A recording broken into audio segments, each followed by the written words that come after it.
Mesdames et messieurs, le plaisir est le nôtre de vous savoir encore là connectés ce soir pour suivre cette autre édition de votre programme L'heure de solution. Auditeurs, téléspectateurs, chers internautes, bonsoir.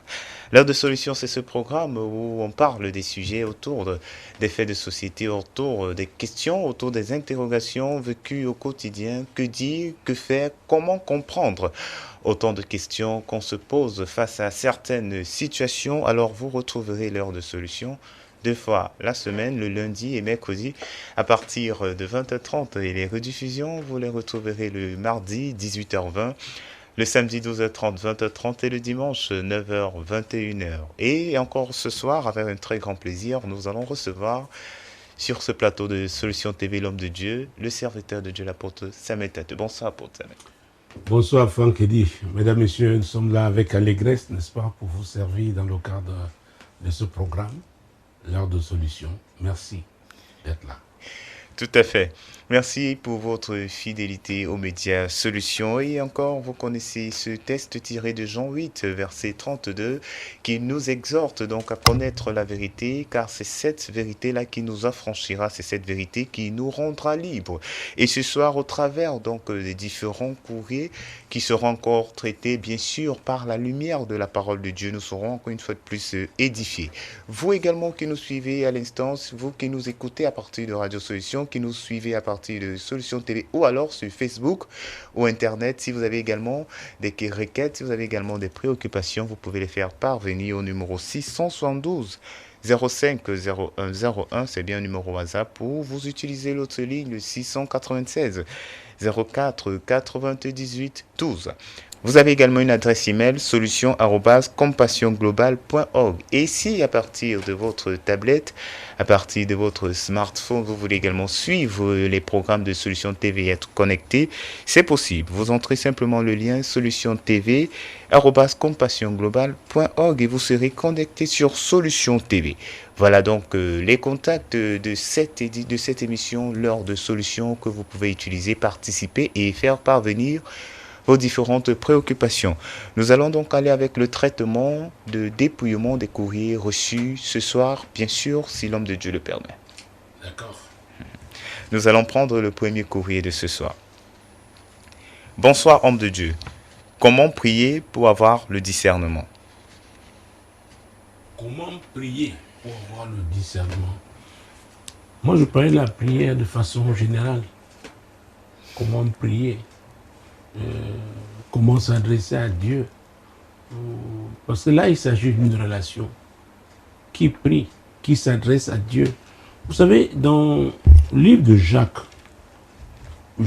au chapitre 1, et quand je parle de relation, je parle de celui qui s'adresse à Dieu. Je veux croire que celui-là a déjà pris un engagement à se soumettre à ce Dieu-là, à suivre ce Jésus, parce que c'est au nom de Jésus que nous prions. Et Jacques chapitre 1, versets 5, 6 et 7. Prenons ces trois versets. Jacques chapitre 1, versets 5 à 7. Si quelqu'un d'entre vous manque de sagesse, qu'il la demande à Dieu, qui donne à tous simplement et sans reproche, et elle lui sera donnée. Mais qu'il la demande avec foi, sans douter, car celui qui doute est semblable au flot de la mer, agité par le vent et poussé de côté et d'autre. Qu'un tel homme ne s'imagine pas qu'il recevra quelque chose du Seigneur. Alors, il est clairement dit que cette personne doit demander avec foi. Alors, quand on parle de foi, c'est qu'il y a une relation. Une relation entre le demandeur et la source, parce qu'il s'attend à ce que la source réponde. Et ici, il demande à qui? Sa question pose là, savoir comment demander. Comment prier pour avoir le discernement? Prier pour avoir le discernement. Oui. Et tout à l'heure, je parlerai du discernement, parce que j'ai parlé de sagesse ici, et je le prouverai tout à l'heure par un passage biblique. Pourquoi, au lieu de parler directement du discernement, j'ai parlé de la sagesse. Alors, si quelqu'un d'entre vous manque de sagesse, qu'il la demande à Dieu, c'est simple. C'est comme un enfant qui demande à son père. Il ne doute pas. Concernant la relation qu'il a avec son père, c'est comme ça qu'on demande. Alors, continuons. Qui la demande à Dieu. À qui? À Dieu. À Dieu. Qui donne À à tous. tous. Simplement et sans reproche. Simplement et sans reproche. Il est papa. Il donne. Il sait que ses enfants ne peuvent pas réussir sur cette terre sans la sagesse. Il le sait. C'est pourquoi tous ceux qui viennent sincèrement, simplement demander, quelqu'un sincèrement, c'est des personnes qui marchent dans la vérité, qui ont une relation saine avec leur Père. Et la suite, Mais qui la demande avec foi, sans douter, car celui qui doute est semblable au flot de la mer, agité par le vent et poussé de côté et d'autre. qui la demande avec foi. Dieu n'a pas dit qu'il vous donnera, n'est-ce pas, ce que vous demandez le lendemain à 20h, à 22h. Donc, il faut la foi. Et nous avons vu plusieurs fois ici que ce qu'était la foi. Hébreux 11, verset 1. Nous avons parlé aussi du verset 6 du même chapitre 11. Comment sans la foi, on ne peut pas lui être agréable. Et c'est ce qu'il est en train de dire ici, n'est-ce pas, par l'apôtre Jacques. Car celui qui doute, oh mon Dieu, mon doigt. Car, Oui, car celui qui doute est semblable au flot de la mer, agité par le vent et poussé de côté et d'autre. voilà, il n'est pas stable. Donc le doute même est une marque de l'instabilité de la relation que la personne prétend entretenir avec Dieu. Donc il faut cette stabilité. Et c'est pourquoi la Bible dit, si l'Éternel ne bâtit, il faut un fondement. Le fondement de Dieu est solide. Donc quand c'est Dieu, on sait que c'est lui, on sait qu'il n'est pas un homme pour mentir, ni un fils d'homme pour se repentir. Ce qu'il a dit, il le fera. Il a souverainement décidé que nous soyons dans ce monde pour accomplir son but. Il tient à ce que nous accomplissions ce but. Et la sagesse est nécessaire pour l'accomplissement de ce but. Donc on ne doute pas. On continue de faire quoi? De demander. D'attendre. Ah oui, verset 7. Qu'un tel homme ne s'imagine pas qu'il recevra quelque chose du Seigneur. Oui, qu'un tel homme, c'est-à-dire quelqu'un d'instable. Dieu ne va pas loin avec des personnes instables. C'est ce qu'on doit se comprendre. Dieu ne va pas loin avec des personnes instables. Non. Et le verset qui suit même, mon Dieu, mon roi. C'est un homme irrésolu, inconstant dans toutes ses voies. Ah, il est irrésolu, il est inconstant dans toutes ses voies. Donc il va vous dire oui le matin, peut-être à midi, et non le soir. Ça ne marche pas comme ça avec Dieu. Dieu n'est pas inconstant. Donc, n'oublions pas que Dieu a créé l'homme à son image et selon sa ressemblance. Donc, c'était pour que l'homme fonctionne d'une certaine manière. Et dans sa relation donc avec son Créateur, il ne doit pas avoir de doute. Personne ne nous a demandé à être créés. Personne, nous, pour ceux qui sont Camerounais, qui sont, c'est pas, Ivoiriens, Togolais, Français, Américains, c'est pas, Australiens, Chinois, personne n'a demandé de naître dans ce pays-là. N'est-ce pas? Bien sûr. Alors, si Dieu a voulu que chacun de nous naisse là où il est né, c'est pour un but. Alors, est-ce que nous sommes convaincus que Dieu a un but? Croyons-nous que Dieu a la capacité, n'est-ce pas, de nous amener à accomplir ce but? Alors, quand nous demandons quelque chose pour l'accomplissement de ce but, nous devons être stables, confiants, sachant que c'est Dieu qui a conçu son plan et il tient à ce que ce plan réussisse. Voilà. Mais si on commence à vaciller, si on est inconstant, on quitte les rails de Dieu. quitte les rails de Dieu. Et dès qu'on quitte les rails de Dieu, on est avec quelqu'un d'autre. On est avec l'autre, le diable. Et Jésus a dit, le voleur ne vient que pour voler, égorger et détruire. C'est pourquoi on ne saurait imaginer la marche avec Dieu sans épreuve. Ce n'est pas possible. Ce que nous appelons l'épreuve de la foi. Parce que si vous avez la foi, il faut bien une épreuve, il faut bien des épreuves qui prouveront que vous avez la foi. Vous savez, je suis convaincu que le type d'enseignement que nous donnons en tant que pasteurs, n'est-ce pas, aux brebis du Seigneur, les prépare véritablement à vivre une foi victorieuse, une vie victorieuse dans le Seigneur, ou alors d'être des rachitiques, d'être des personnes inconstantes. Mais je ne dirais pas malheureusement, c'est la réalité. Et la vie est là pour nous montrer que nous n'avons pas de choix que de marcher par la foi. Nous sommes fermes dans l'espérance que nous avons. Nous sommes fermes et nous démontrons notre fermeté par les actes que nous posons, par les confessions que nous faisons. Nous refusons d'être influencés par ce que nous voyons qui est contraire à ce que Dieu a promis. C'est pourquoi nos confessions sont différentes. Oui. Nous refusons de douter.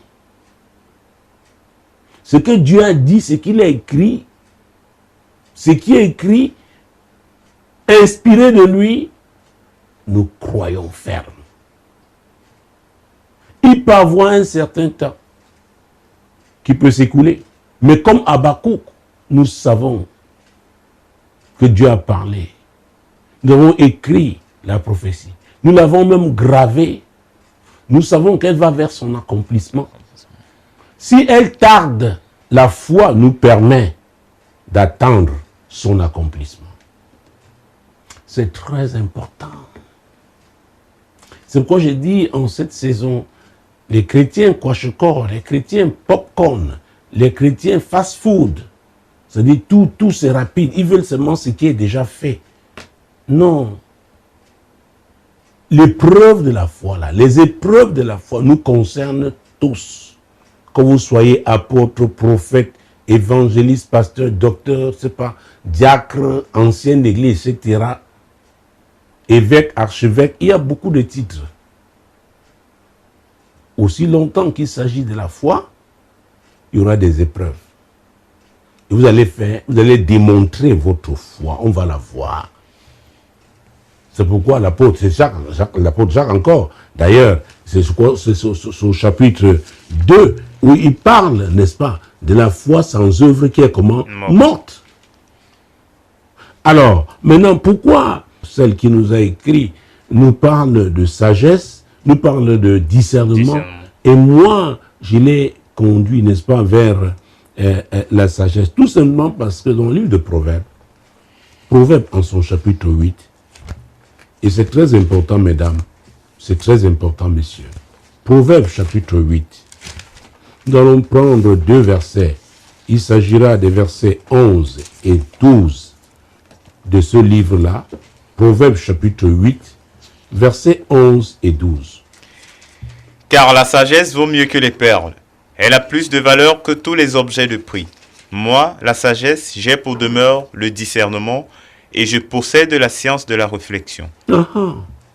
Moi, la sagesse, j'ai pour demeure le discernement.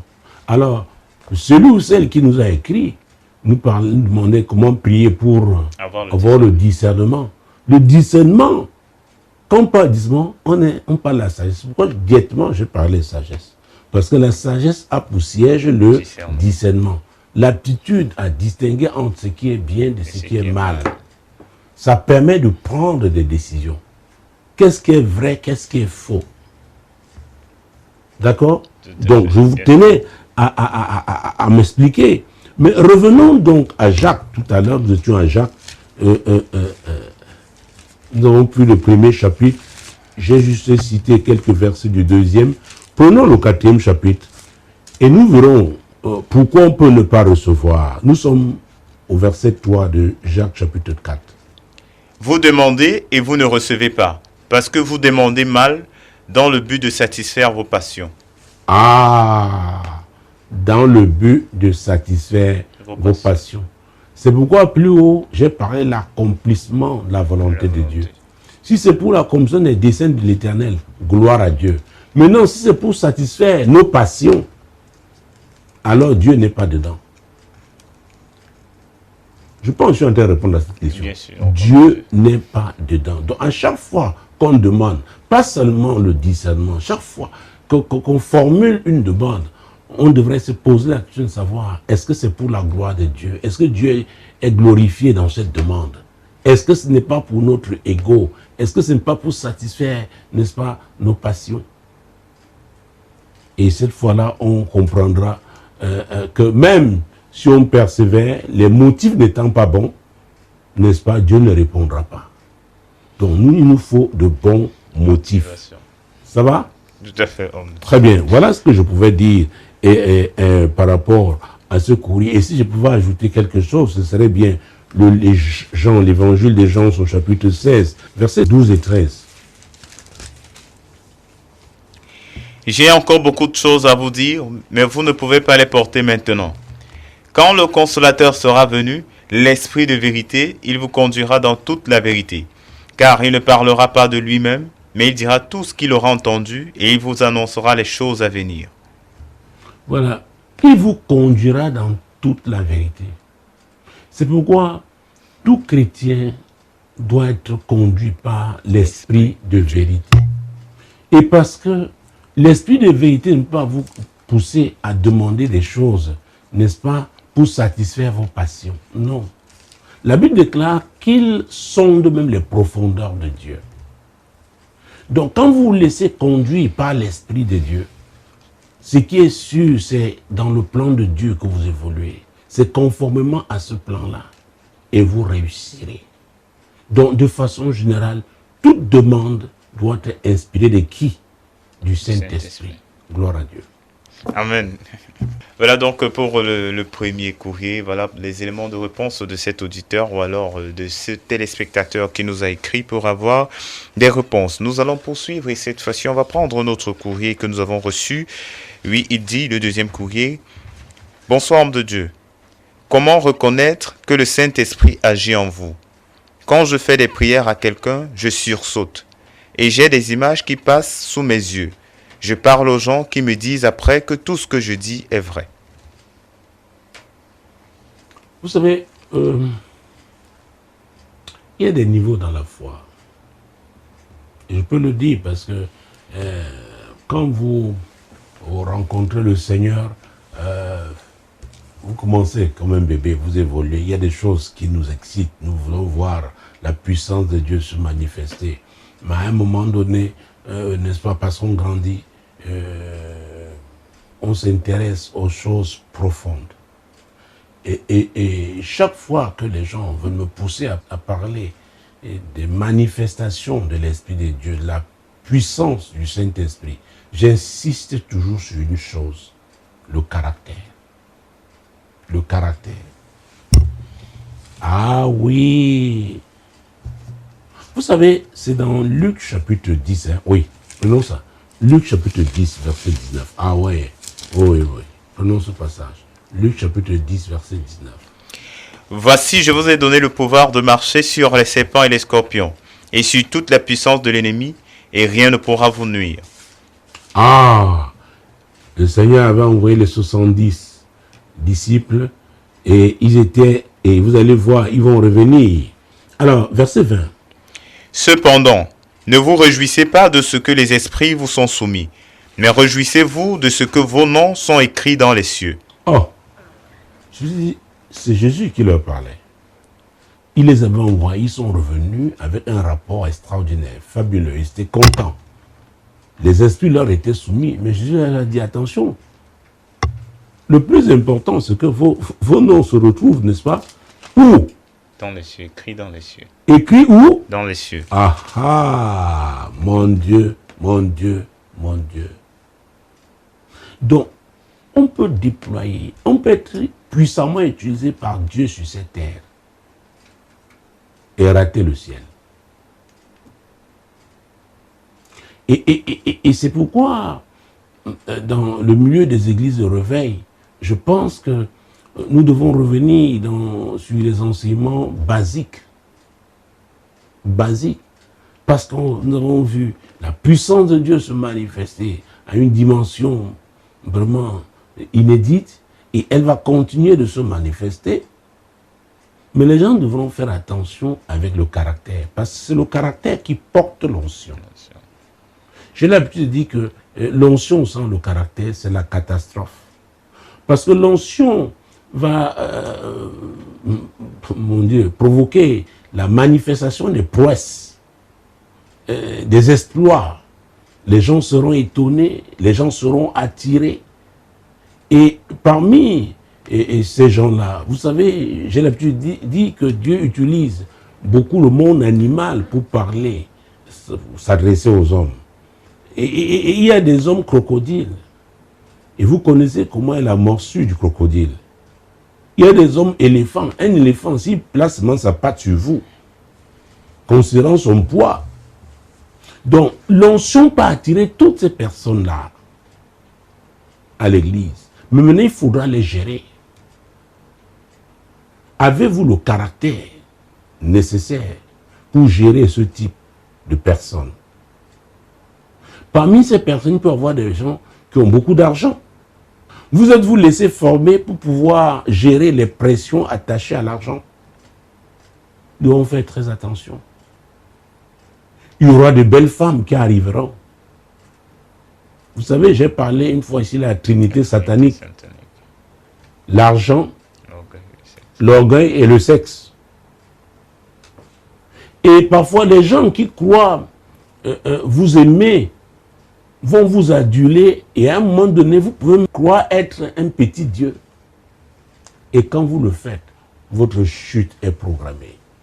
Parce que personne ne doit, n'est-ce pas, ravir la gloire de Dieu. Donc nous devons faire très, très attention. Quand les gens me disent, oui, j'ai dit, telle parole m'a dit, c'était vrai, vraiment, j'ai touché, tel a été guéri. Je parle moins, et je le suis, et j'essaye de lui donner le plus de conseils possible. Et parfois même, j'essaye de créer une distance avec les gens qui risquent de l'encenser.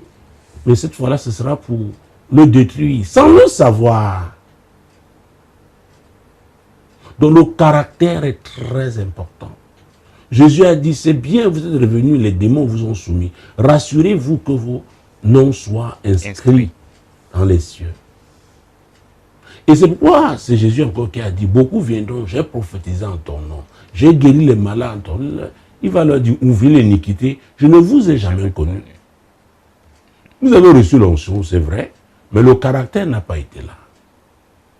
Vous n'avez pas été un témoignage vivant du royaume de Dieu. Et c'est là le problème. Et c'est là. C'est quoi pour nous, le type de charisme dont nous parlons, c'est seulement en termes de manifestation de dons de puissance. Il y a la puissance dans le caractère. Le caractère va vous maintenir sur la scène pendant longtemps. Ah oui, c'est pourquoi, je ne sais pas, les demandes se font de plus en plus nombreuses pour que j'organise, n'est-ce pas, les sessions d'école du ministère, parce que ça, c'est pas dans les écoles bibliques, on parlera de ça en passant, dans les facultés de théologie, on vous en parlera en passant, mais les réalités du terrain,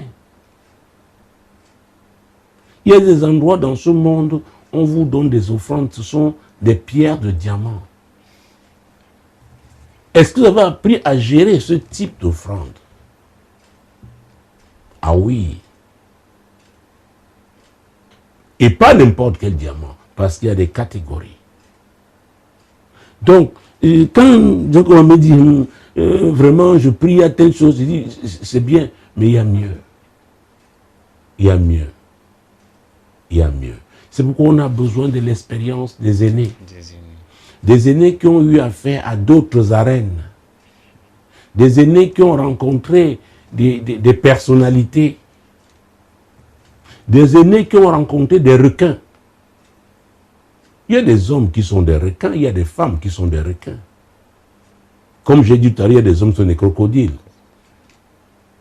Ah oui! Il y a des hommes qui sont des éléphants, des panthères, etc. C'est un peu une arène toute calme. Hein? Donc, l'onction de Dieu, la puissance de Dieu va vous introduire, fera qu'on vous connaisse, mais demeurez dans l'arène dignement. Parce que il y a la dignité du royaume de Dieu. Vous représentez un royaume qui a des valeurs. Et la corruption n'est pas loin. Il y a des gens qui croient que l'onction de Dieu s'achète, exactement comme Simon le magicien. Et ils feront tout. Or, on ne peut pas acheter ce qui est de Dieu. Non. Non. Donc, c'est pourquoi avec un tel courrier, j'insiste sur le caractère. Ça nous concerne tous. Parce que nous sommes tous appelés à servir. Le mot ministère veut dire service.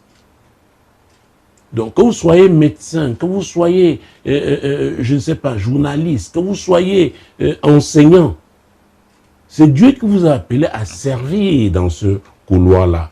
Mais vous devez servir avec ses principes, avec ses valeurs. Vous êtes son ambassadeur envoyé là-bas.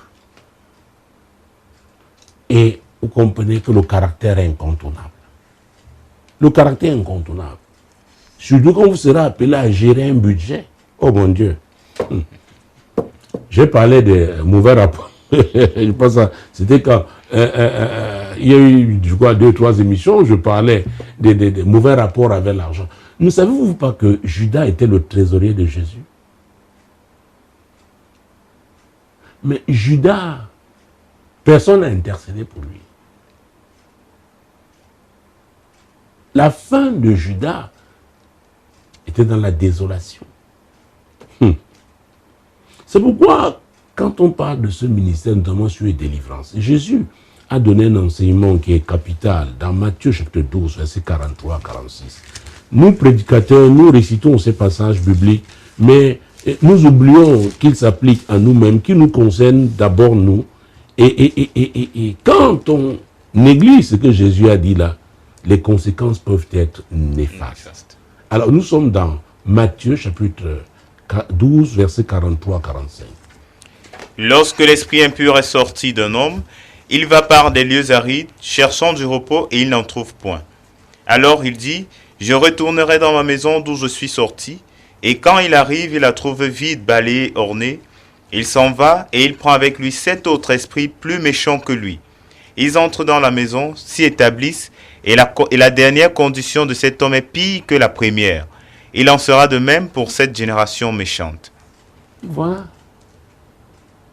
Dieu peut vous donner effectivement ces dons-là. Vous les utilisez.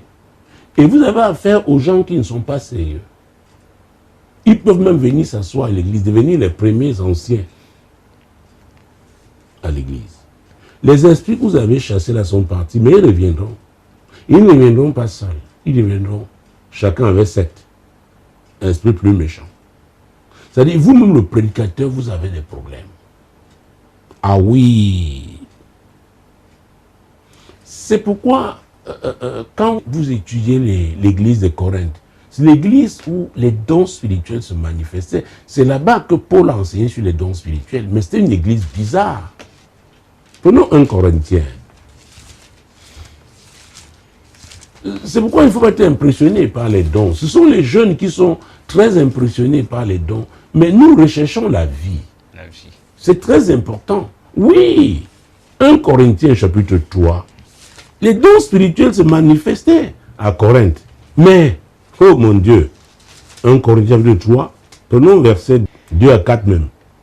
Je vous ai donné du lait, non de la nourriture solide, car vous ne pouviez pas la supporter. Et vous ne le pouvez pas même à présent parce que vous êtes encore charnel. Vous êtes encore charnel. Vous n'êtes attiré que par les dons de puissance, les dons de prophétie. Oh, je suis allé, il m'a raconté, on m'a tout dit sur ma vie. On t'a dit sur ta vie. Qu'est-ce qui a changé pour que tu deviennes quelqu'un que le Seigneur va utiliser? Quelqu'un sera au service des autres. On t'a raconté tout ça. Et après, est-ce que vous me suivez? Oui. C'est très important. Très important. Oui, on m'a dit j'aurai la promotion. Oui, tu auras la promotion. Peut-être tu as même eu la promotion. Alors, qu'est-ce qui doit changer dans ton caractère pour que, servant Dieu à ce niveau-là, tu sois un témoignage vivant de Christ? Voilà la vérité. Voilà ce qu'il faut savoir. C'est pourquoi il y a beaucoup d'agitation dans nos milieux. C'est à peu près comme ceux qui allaient chercher les marabouts, les féticheurs au quartier, les devins. Tout ce qui ne va pas vous amener au changement positif de votre caractère ne vous aidera pas à avancer avec Dieu. Et c'est pourquoi vous avez vu quand l'Église est née, dans Acte 3, 19, l'apôtre Pierre dit « Repentez-vous et convertissez-vous. » Convertissez-vous. Beaucoup ne sont pas convertis. Ils vont ça et là, ils cherchent seulement la puissance. Ils cherchent, oh, il me faut un emploi, oh, je dois me marier, oh, ma fille doit se marier, oh, mon fils doit, voilà. Vous voyez, des choses attachées à ce monde. Un monde éphémère. Et c'est Jésus qui a dit, que servirait-il à un homme de gagner le monde entier s'il doit perdre son âme? C'est qu'on doit pouvoir s'arrêter et s'évaluer. Est-ce qu'on a grandi véritablement? Et parmi toutes ces personnes qui font, ah oui, ce tourisme-là dans les églises, n'est-ce pas? Vous voyez que c'est des personnes qui ne méditent pas la parole de Dieu. Elle vient avec l'argent, beaucoup d'argent. Oui, oui, homme de Dieu, oh, prophétise, oh, just prophesy. Et après, et voici la crise sanitaire. Les prophéties là, si votre foi ne vous permet donc pas d'affronter les réalités de la vie, parce que c'est concret. Croyez-moi, j'ai les informations qui viennent à travers le monde. Il y a des gens qui ne prient plus. Pourquoi ces personnes ne vivaient que de prophétie, de prophétie, de prophétie? Et couraient après des choses qui sont importantes pour le monde, mais des choses éphémères. Nous avons vu dans certains pays les gens déchirer l'argent. Donc, voilà Paul s'adressant à l'église de Corinthe, qui est une église encore charnelle, qui ne pouvait être nourrie qu'avec le lait. Vous savez, et chez les enfants, pas le lait du premier âge, deuxième âge, etc. Donc, il y a aussi le lait spirituel. Il y a le lait en ce qui concerne la parole de Dieu. Donc, cette église n'avait pas grandi, n'avait pas atteint un niveau, n'est-ce pas, pour qu'on lui enseigne des choses profondes, solides. Elle vivait dans la bouffonnerie. Continuons. En effet, puisqu'il y a parmi vous de la jalousie et des disputes, n'êtes-vous pas charnel et ne marchez-vous pas selon l'homme? Oui, la jalousie, les disputes, les rivalités. Voilà. Et vous allez où avec une telle église? C'est une affaire de temps. C'est pourquoi pendant cette crise sanitaire, il y a des églises qui sont en train de fermer. Oui, parce qu'on n'avait pas préparé les chrétiens à affronter les pressions, à persévérer. Continuons. Quand l'un dit moi, je suis de Paul, et un autre moi d'Apollos, n'êtes-vous pas des hommes? Vous voyez, les divisions, Il y en a même le tribalisme. On parle le patois à l'église. On forme les clans. Le jour où on change un pasteur, parce qu'il vient d'une autre tribu, certains se retirent ou alors ils créent un bloc pour résister à celui qui arrive. C'est incroyable. C'est incroyable. Ça ne date pas d'aujourd'hui. Et si nous restons toujours dans l'épître aux Corinthiens, on est au chapitre 3, c'est ça? Oui, chapitre 3. Prenons les versets 16 et 17. Ne savez-vous pas que vous êtes le temple de Dieu et que l'Esprit de Dieu habite en vous? Si quelqu'un détruit le temple de Dieu, Dieu le détruira. L'Esprit de Dieu, qui est l'Esprit de vérité. Maintenant, au lieu de marcher selon la vérité, on pratique le mensonge, la ruse. Ah oui, la séduction. On fait des choses en cachette, c'est disant que personne ne voit. Mais Dieu voit. Et Jésus a dit, il n'y a rien de caché qui ne doit être découvert. On fait, comme à peu près les politiciens, un genre de campagne pour essayer de gagner certaines personnes. C'est pathétique. C'est pathétique. C'est l'église. C'est l'église. Mais Dieu dit, si quelqu'un détruit le... Oh mon Dieu, voilà, allons-y. Si quelqu'un détruit le temple de Dieu, Dieu le détruira. Alors, c'est une affaire de temps. Dieu le détruira. Donc, il y a des gens qui sont déjà détruits. Respirant, mais sont déjà détruits. Faisons très, très attention. La recherche absolue de la puissance. C'est pourquoi beaucoup se retrouvent avec le diable. Parce que quand ça ne va plus, ils ne peuvent pas marcher selon l'Esprit de Dieu. Ils ne veulent pas demeurer sur la scène. Ils vont aller chez le diable. Le diable donne, hein? Mais ce qui est sur la fin, c'est la catastrophe. Jésus-Christ de Nazareth. Allons au chapitre 5. Chapitre 5, verset 1 et 2. On entendit généralement qu'il y a parmi vous de l'impudicité, et une impudicité telle qu'elle ne se rencontre pas même chez les païens.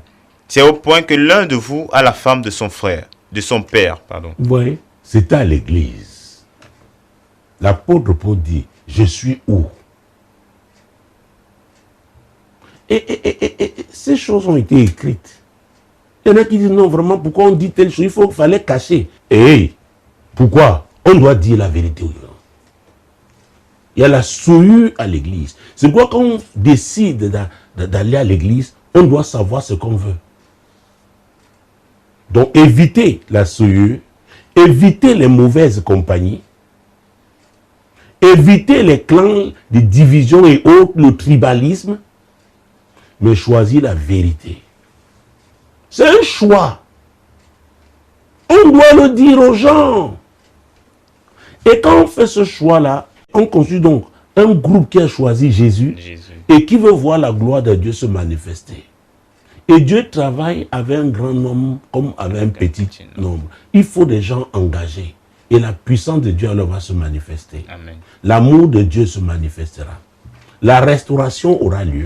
Parce qu'il y a des gens qui disent qu'ils ont choisi de faire du royaume de Dieu leur priorité. C'est très, très important. Quand vous allez au chapitre 6, nous sommes toujours dans 1 Corinthiens. Chapitre 6, versets 15 à 17. Ne savez-vous pas que vos corps sont des membres de Christ? Prendrais-je donc les membres de Christ pour en faire les membres d'une prostituée? Loin de là. Ne savez-vous pas que celui qui s'attache à la prostituée est un seul corps avec elle? Car, est-il dit, les deux deviendront une seule chair. Mais celui qui s'attache au Seigneur est avec lui un seul esprit. Est-ce qu'on s'est vraiment attaché au Seigneur? Beaucoup développent les relations les hommes à l'église et les relations là prennent la place de Dieu. C'est vous voyez les clans. On dit, oh, ma personne n'est plus là. Ma personne a fait ci. Vraiment, non. Non, c'est Jésus. Il a dit, nous sommes une seule chair avec qui? Car est-il dit, les deux deviendront une seule chair. Alors, on ne doit pas être une seule chair avec une prostituée. La prostituée n'a pas de conviction. Et la prostitution est multiforme. Oh, vous voulez voir la prostitution, venez à l'église. Il y a tous les types de prostitution à l'église. Mais on doit être un seul esprit avec qui? Avec le Seigneur. Un seul esprit, parce que Dieu est esprit. Dieu n'est pas charnel. Dieu est esprit. Et le Saint-Esprit est l'esprit de vérité. Donc on doit choisir la vérité et se tenir pour la vérité. Mais j'avertis, ce n'est pas facile de se tenir pour la vérité. Et c'est pourquoi, à la partie du verset 18, il est dit... Fuyez l'impudicité. Ah, de faire quoi? Fuyez l'impudicité. De fuir l'impudicité. Il s'adressait à l'église de Corinthe, où les dons spirituels se manifestaient. Mais le diable était en action. Pourquoi? C'est une affaire de temps. Après un certain temps, quand il aura suffisamment rongé, l'Esprit de Dieu va se retirer. C'est l'objectif. C'est pourquoi on ne doit pas permettre à Babylone de s'établir dans l'église. Il commence par les petits foyers, les petits réseaux. C'est pourquoi la prière est très importante. On doit combattre et mettre hors d'état de nuire des personnes qui veulent amener leur façon de penser, la pensée du monde à l'église. Non, non, non, non, non, non. C'est pourquoi c'est un choix. Je me suis jamais allé arracher quelqu'un chez lui, viens rester à l'église. Non, non, non. C'est un choix. Et quand vous faites ce choix-là, vous devez être un seul esprit avec le Seigneur. Il a dit, fuyez l'impudicité. La suite. Quelque autre péché qu'un homme commette, ce péché est hors du corps. Mais celui qui se livre à l'impudicité pêche contre son propre corps. Oui. Ne savez-vous pas que votre corps est le temple du Saint-Esprit qui est en vous, que vous avez reçu de Dieu et que vous ne vous appartenez point à vous-même? On ne s'appartient plus. On ne s'appartient plus. Qu'on le comprenne clairement. Le jour où on décide de suivre Jésus, on ne s'appartient plus. On est soumis à lui, lui qui est la parole. Et c'est cette parole donc qui nous transforme. Qui nous transforme. Et les gens finiront par dire, oui, il a changé. Oui, elle a changé. Ça peut être dans votre famille, ça peut être dans votre voisinage au quartier, ça peut être parmi vos collègues. Parce qu'on voit la transformation. C'est évident. C'est évident. Et puisque je parlais donc de l'argent l'autre jour, prenons 1 Timothée 6, verset 10. Car l'amour de l'argent est une racine de tous les maux. Et quelques-uns, en étant possédés, se sont égarés loin de la foi et se sont jetés eux-mêmes dans bien des tourments. Paul n'a pas dit que quelqu'un les a jetés. Ben c'est facile d'accuser. Oh, c'est à cause de tel que j'ai péché. Non, non. Paul dit, ils se sont jetés eux-mêmes. À cause de quoi? L'amour de l'argent. Et c'est un problème à l'église. Et il dit, hein, c'est une racine de tous les maux. Donc, quand tu arrives à des problèmes, demande-toi d'abord quel est le rôle que l'argent joue dans ce problème. L'amour de l'argent. Donc, quelques-uns en étant possédés, ils sont là, mais ils sont possédés par un mauvais esprit. C'est ce que la Bible aussi appelle mammon. N'est-ce pas? L'esprit des biens matériels de ce monde, la richesse de ce monde. C'est l'argent. Et Jésus a dit qu'on ne peut pas servir deux maîtres à la fois. On ne peut pas servir Dieu et mammon. Ils sont prêts à tout. Et ils ne vous présenteront pas l'argent comme ça en face. Mais il y aura de belles paroles. Exactement comme le serpent séduisit, n'est-ce pas? Ève. Mais la racine, c'est l'amour de l'argent. Et puisque je parlais de la trinité satanique, nous avons parlé du sexe, l'impudicité. Nous venons de parler de l'argent. Jacques a dit quelque chose. Vous voyez que nous revenons à Jacques. Jacques chapitre 4, verset 6. Il accorde au contraire une grâce plus excellente. C'est pourquoi l'Écriture dit, Dieu résiste aux orgueilleux, mais il fait grâce aux humbles. Dieu résiste aux orgueilleux, mais il fait grâce aux humbles. Ah oui. Comment reconnaître que le Saint-Esprit a agi en vous? Donc, il y a la disposition du cœur. Parce qu'il dit, quand je fais des prières à quelqu'un, il sursaute. C'est pas ça qui est important. On me dit que les images, c'est pas ça, c'est le cœur. On ne peut rien faire avec Dieu sans l'humilité. Et l'humilité vous fera que vous allez toujours désirer Dieu. Amen. Désirer davantage. Ce n'est pas ce que les gens vous diront qui vous concernera. Parce qu'on a vu des gens, parce qu'ils ont prié pour 2, 3, 4 personnes, elles ont été guéries, sont devenues pasteurs. Ah oui, après, se retrouvent dans des difficultés énormes. Parce que ces personnes-là se sont laissées conduire par des dons. Or, c'est un appel. C'est Dieu qui appelle, c'est Dieu qui prépare. Et c'est Dieu qui établit. Oh mon Dieu, mon roi. Verset 7. Soumettez-vous donc à Dieu, résistez au diable et il fuira loin de vous. Soumettez-vous donc à Dieu. Dieu. Tout c'est ce que je lui dis dans son courrier. Tout ce que les gens lui disent là, c'est pas son problème. Que la personne continue de se soumettre à qui? À Dieu. À Dieu. Et en plus, quand il dit qu'il prie pour quelqu'un, la personne sursaute. Qui l'a envoyé prier pour la personne? Il faut faire très attention. Qui? Je ne sais pas. Qui est son pasteur? Comment ça se passe? Donc, la vie de se soumettre à Dieu. Si on est soumis à Dieu, on sera soumis au leader que Dieu a établi. C'est très important. Maintenant, s'il vous envoie prier, vous êtes sous une couverture. Et d'ailleurs, au verset 10, il dit quelque chose. Humiliez-vous devant le Seigneur et il vous élèvera. Et il vous élèvera. Ne soyez pas pressés. Il y a des étapes. Humiliez-vous devant le Seigneur et il vous élèvera. Alors, je pense que je peux sortir de ce courrier de cette manière en introduisant en même temps, en ouvrant en même temps la page du salut.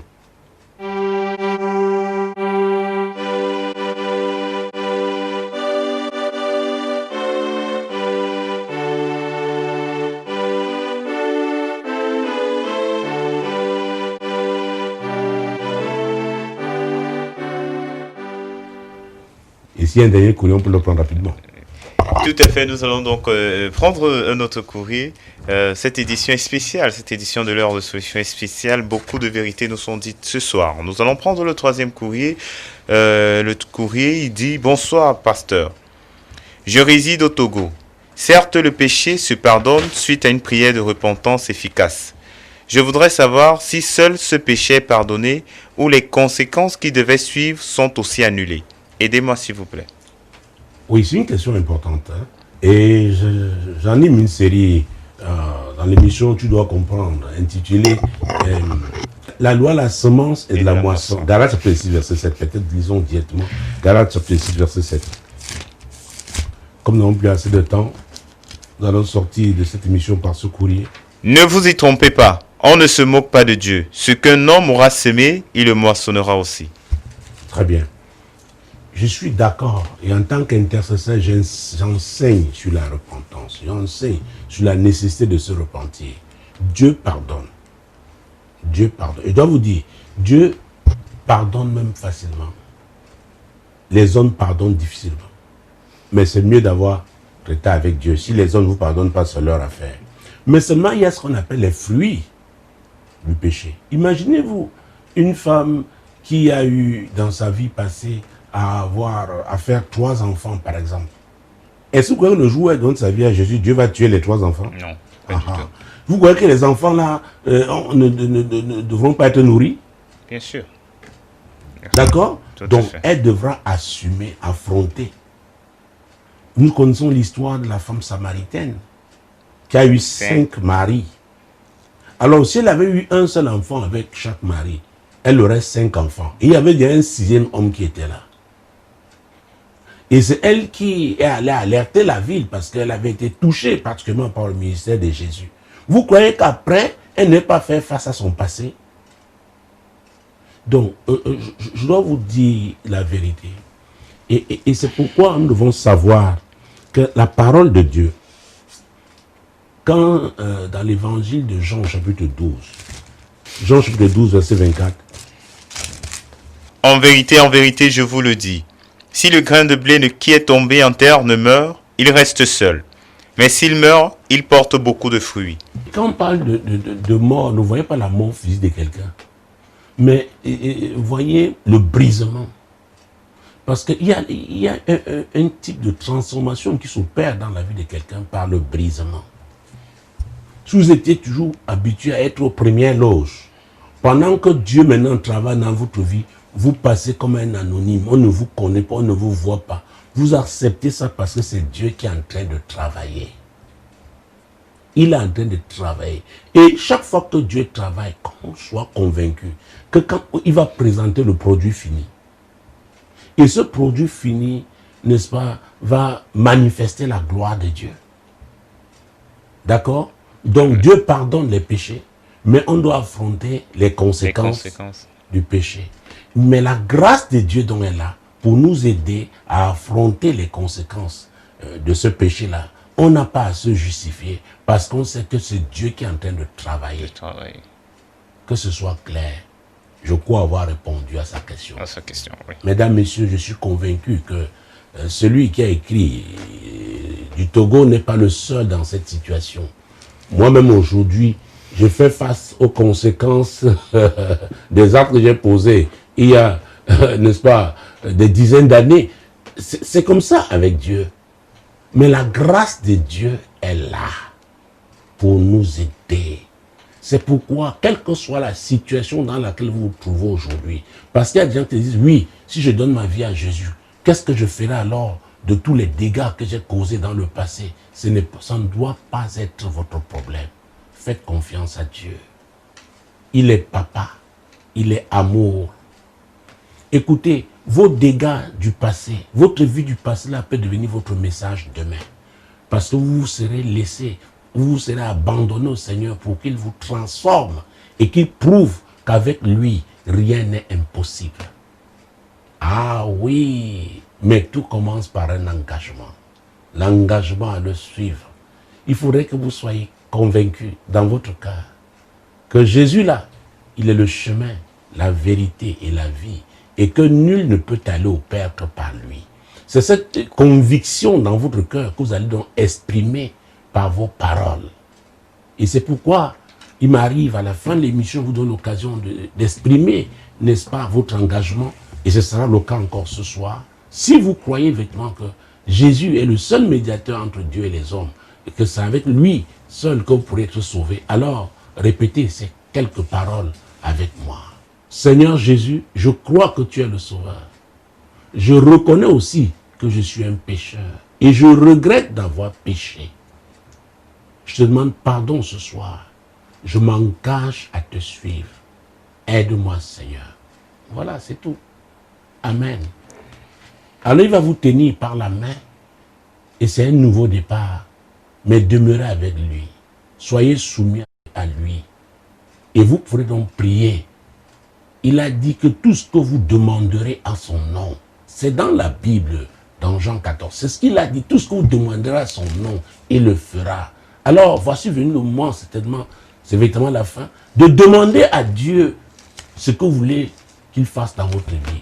Vous êtes dans quelle situation difficile? Le monde est dans une situation difficile. Mais chacun a ses défis personnels. Présentez votre situation à Dieu. Priez.